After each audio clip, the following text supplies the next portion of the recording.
Hello and welcome to our conversation about taking steps to improve equity, diversity, and inclusion in our places of work and communities. It is brought to you by the Greater Parkland Regional Chamber of Commerce and the Community and Social Development Department of the town of Stony Plain. Employers generally understand that they have a requirement to accommodate employees and create an accessible workplace, but often wonder where to start. In this session, we'll discuss what accommodations are and how to begin. The conversation takes place between myself, Mike, Renata, and Ada of BadaB Consulting.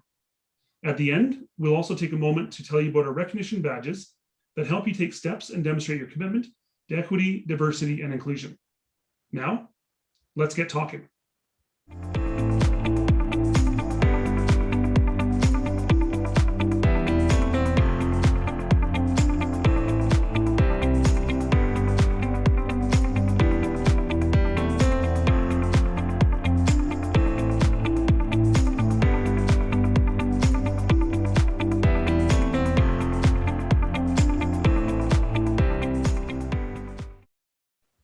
Hello, Mike and Ada. To begin today's conversation on accessibility, I'd like to share what we mean by accessibility and accommodations in the workplace. Accessibility in the workplace means accessible processes and practices, and it is something we do as a proactive measure to make it possible for people to interact and do their work. Accommodations are the reactive measure we take when someone is not able to interact or do the work to the best of their ability. Mike, where would a company even start when looking at their workplace accessibility? Yeah, thanks, Renata. It's important now more than ever that organizations are accessible for both current employees and future employees. Whether from a business, an ethical, or a legal standpoint, accessibility is a must. Start by observing where you're at. An accessibility audit or checklist is a great tool. From there, depending on resources, focus on first steps and create a strategy for creating an inclusive and accessible workplace. Your recruitment process is a great place to begin. I agree. Starting with recruitment is a good place to begin. This means starting with your job postings, accommodation, and interview processes. First of all, make sure your website where you share the job posting is accessible. You could refer to the WCAG 2.0 website accessibility standards to help you get started. This will help to ensure that a greater number of qualified candidates can find out and apply for jobs. When creating the job posting, list qualifications and essential requirements into two categories. Really important, those that are essential and those that are non-essential for the job. This way people can determine if the job is right for them and if they should apply. It also doesn't exclude possible great fits that have the core skills you need. Ada, do you have some examples to add to this? I sure do, Renata. An example may be a requirement that all candidates must have a driver's license for jobs where travel for work is expected. Employers could miss out on interviewing candidates who are excellent at making alternative travel arrangements because they don't drive. Knowing which job tasks are essential will also help to be better prepared to accommodate workers who need to trade non-essential tasks with their colleagues. Mike, in your work and research about accessible workplaces, you've seen a lot. Anything to add? First, your job posting should also include that you're an equal opportunity employer and you welcome and value diversity in employees. And we also often think that accommodations are about once an employee is hired, but it's also important to think about your advertisement to ensure that accommodation process steps are provided so candidates know who to contact for any accommodations they need before becoming an employee. This is the easiest way to ensure the hiring process is accessible, as it offers candidates an opportunity to let you know what kind of accommodations they may need. Having an accommodation process also ensures candidates, new hires, and long-term employees have an opportunity to ask for accommodations to make the workplace more accessible and allow for equitable working environments. Yes, all great strategies. Once you have these processes and practices in place, you'll ensure you aren't missing out on the great candidates or losing current employees you have. To add, look at all the touch points you have with employees, as well as with clients, customers, and any other stakeholders. These may include, obviously, your website again, ensuring it's accessible so that everyone has equal opportunity and access.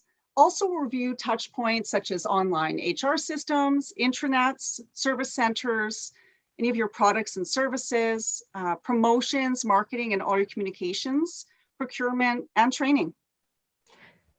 For sure, and make sure that you train your managers, supervisors, recruiters, and team members about accessibility and inclusion. Be sure your employees understand that diversity is a part of your organization's culture. But that's for another discussion. Renata, in my experience, employers are sometimes worried about creating a more accessible workplace and accommodating employees because some of the misconceptions out there. Would you like to share a few? I would. Probably the most common myth is that accommodations are expensive, time-consuming, and cumbersome. In fact, most accommodations have no cost, and those that do are generally under $500. Compare this to the cost to not accommodate someone, namely the cost of efficiency, recruitment, replacement, and training a new employee. On average, turnover costs businesses 16 to 75% of their annual salary. In my work and experience over the last 20 years, the most expensive accommodation I've seen is for a person who lives with autism, and it was $20. Another myth, if a person requests an accommodation, you're obligated to give it to them. Not really.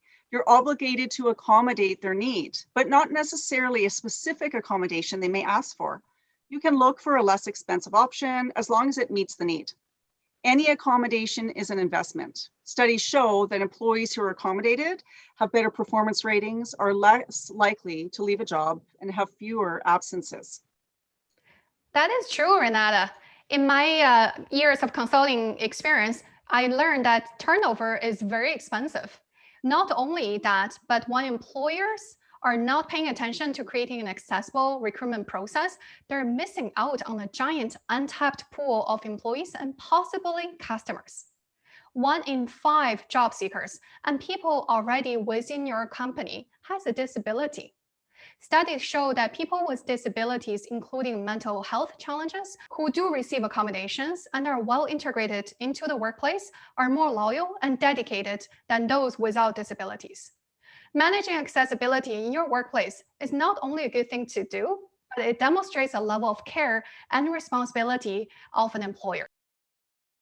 I love this topic and loved this conversation. So going forward, 2 simple things you can do right now to get started. Number 1, observe and audit your organization's accessibility, both digital and physical, and prioritize where you need to start.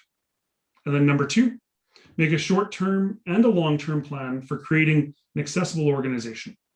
Ensure you have 1 or more key people identified on this list, or it won't get done.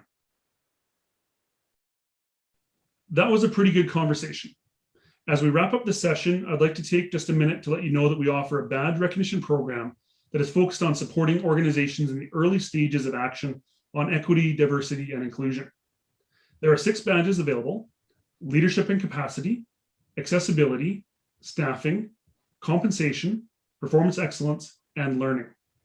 For each, we have a list of research-based practical indicators, and you tell us how your organization is fulfilling several of them. Then, we have a confirmation meeting and award the badge.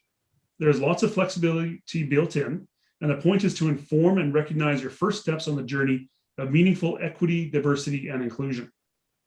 Contact information for Ada, Renata, and myself are on screen.